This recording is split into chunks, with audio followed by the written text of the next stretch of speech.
very happy na ang East Avenue meron ng snoring and sleep center. Covered po ito ng PhilHealth. Kaya po, madali lang po para sa mga pasyente na hindi naman po kailangan talaga. Basta zero, tapos sini-zero balance yun dahil admitted. Apo. Utos ni President. Yes po. Kung nasa basic accommodation.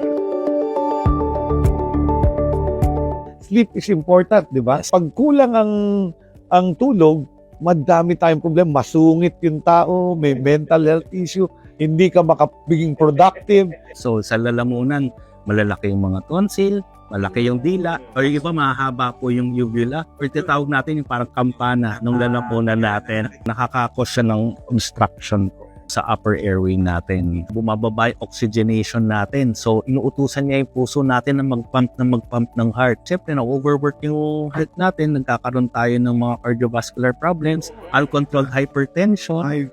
Tapos, hindi lang po sa puso. Pwede rin po siya maka-affect sa ating diabetes, insulin resistance.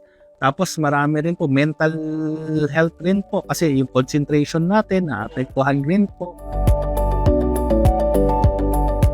Yung mga nagiging problema ng mga pasyente natin, yung mga nagsa-cellphone. Kasi yung blue light kasi na effect ng cellphone po is nakakapaggising po siya. Sa mga pasyente po natin na gusto magpa-sleep test is pumunta lang po tayo sa East Avenue Medical Center, outpatient department.